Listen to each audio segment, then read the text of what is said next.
It's just what he is now, and why I laugh when people say pay Dak Prescott $50 million.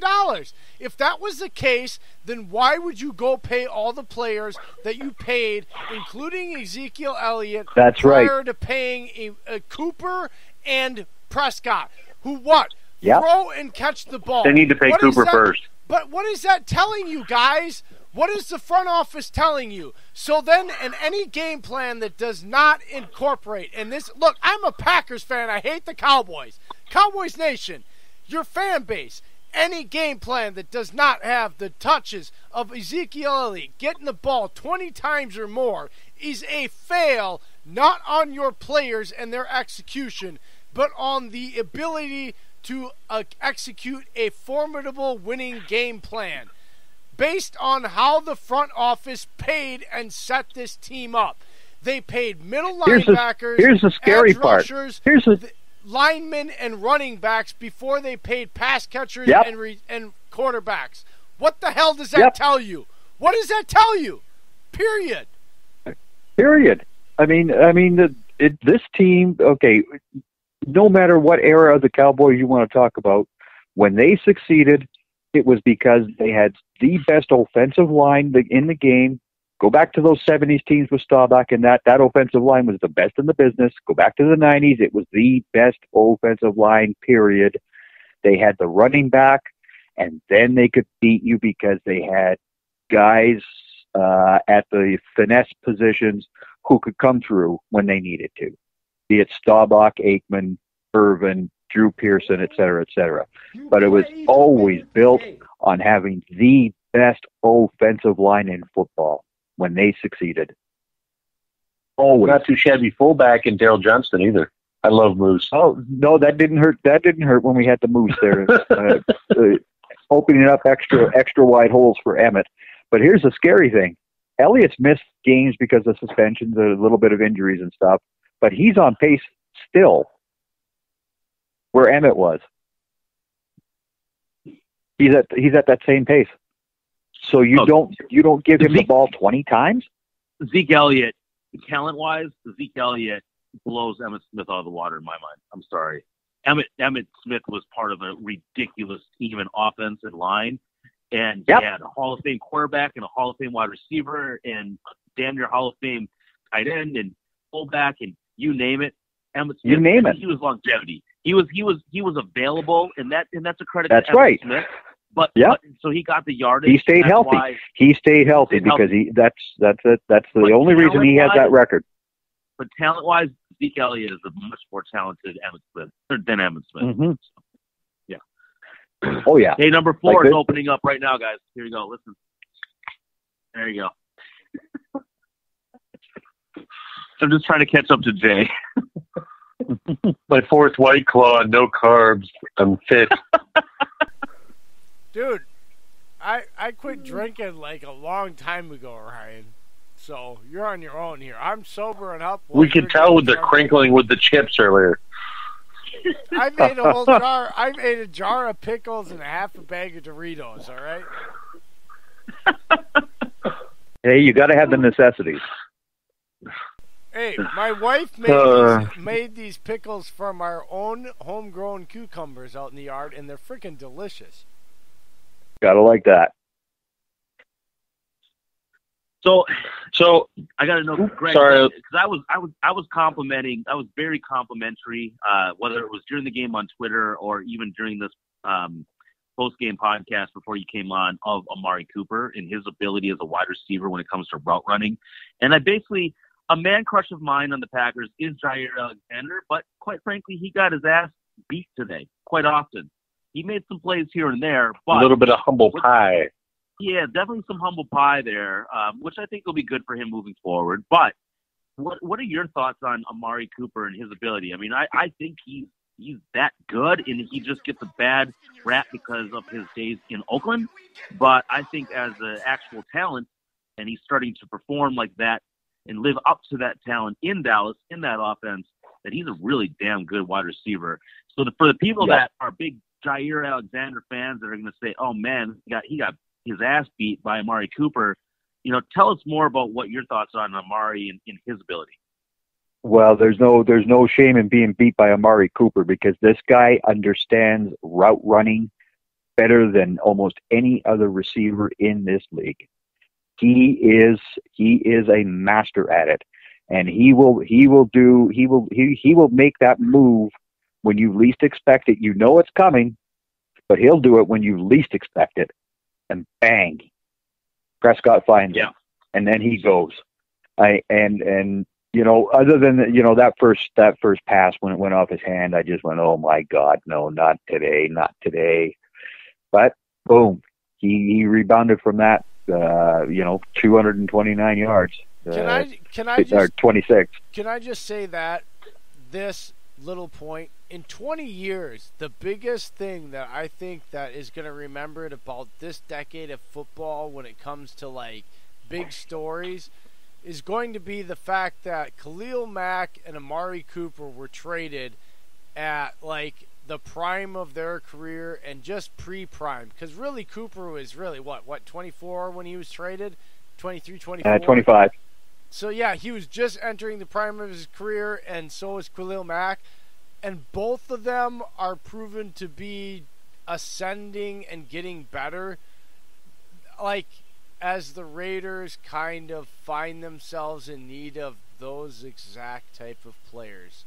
It's going to be something in 20 years I think is going to be looked back and talked much more about, just as a side note point that really means nothing to today, but kind of interesting. Yeah, but this is, I mean, we're seeing moves like that though everywhere in the league. I mean, who would have ever thought that your first round quarterback you would deal so you could draft another quarterback number 1 overall the very next year?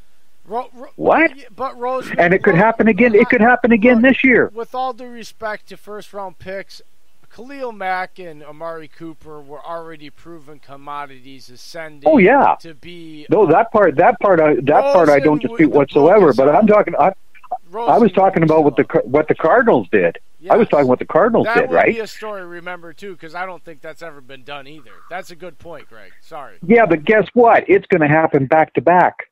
And I'll tell you who's going to do it. The Deadskins. You think they'll trade Haskins. Oh, yeah. If they're in that lottery, they'll trade Haskins. Gruden hates him. Yep. You're going to see. And you know what? It's sad. Years. It's sad because Haskins is a talented QB. I still have faith in him, but there's nothing more that's going to derail young QBs in their development like coaches like Jay Gruden. That's right. I'm sorry, but I want to know why the hell Jay and John Gruden are considered such great coaches. I have not seen anything from either one of them outside of their coordinating careers that tells me that they should have all this hype about them being good head coaches. There is a but John Gruden. John Gruden gets. He just beat John the Bears Gruden today. Gets.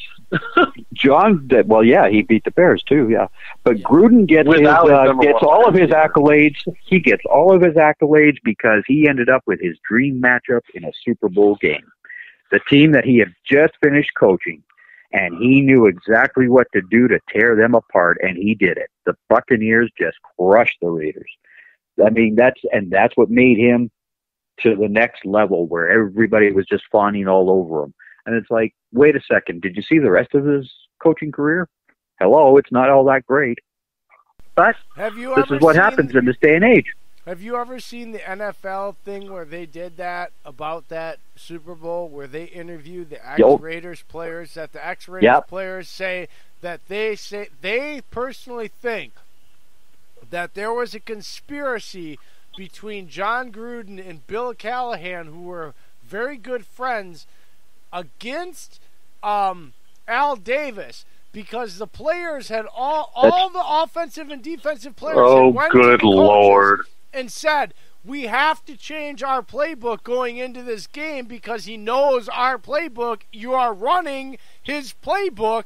And Callahan was like, no, and that there is dual shots of Callahan calling a play and Gruden then calling a defensive play or saying something to the defensive coordinator, and then an interception that was just so like, how the hell could you obviously know that? Like, there is actual players on the Raiders that think that game was completely thrown by Callahan. Well, look at that. Look at that game, though. I mean, look at the game, though. It was on NFL Network, Dave. So I'm not a conspiracy theorist. It was on national freaking TV where they had that shit about that game. So don't oh, Jay. They also have a lot of stuff on TV that doesn't need to be there.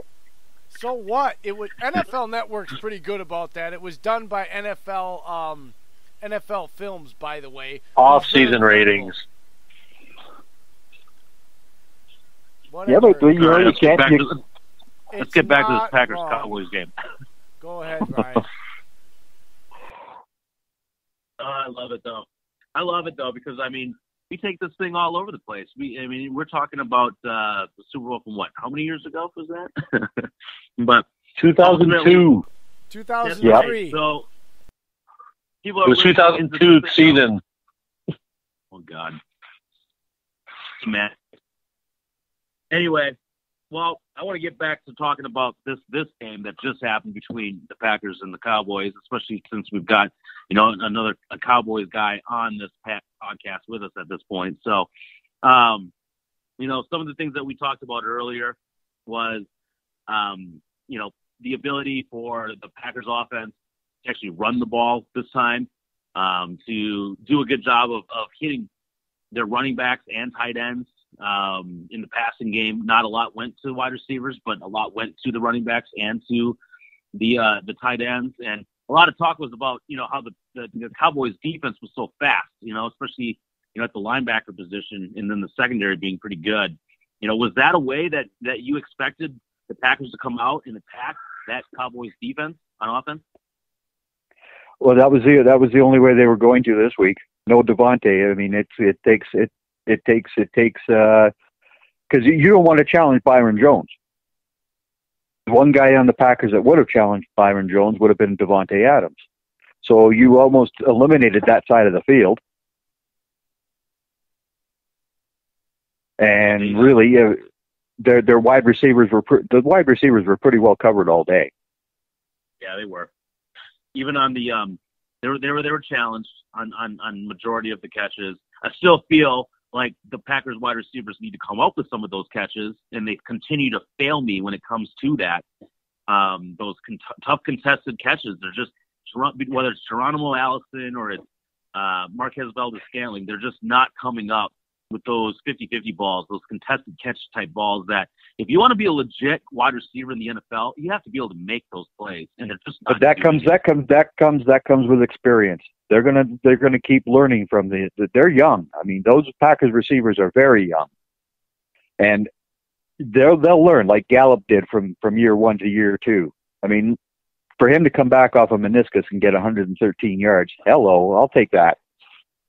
Yeah, I think Michael Gallup is definitely ahead, because he was in the same class as Marquez Valdes-Scantling and those other guys. But he's ahead of schedule compared to those guys, in my mind.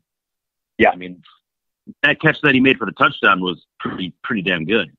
So, to adjust to a underthrown ball because he was hit. Yeah, that catch was beautiful. Yeah, yeah. No, he's got some talent.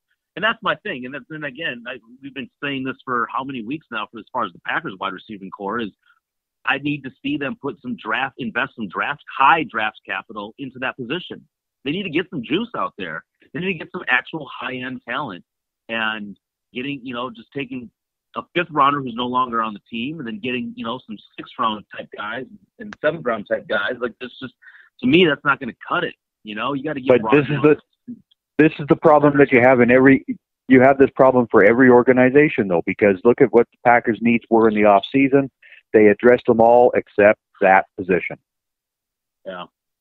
Well, you can't nail next everything. Year, Henry Ruggs looks really good. But see this, Greg, why I go and I'm gonna jump here and then I'm gonna jump back all in one swoop. This here, Greg, is why I said my early prediction for next year's draft for the Packers is whatever order, depending on where they pick and how they have guys rated. 1st and 2nd round is going to be a receiver and running back, and I really think it'll probably be receiver first, because this is a very deep receiving core, and I think running backs are much more likely to be taken in the 2nd round, more prevalently nowadays than in the late 1st round. It just doesn't make as much sense. and because it gives you more years for that.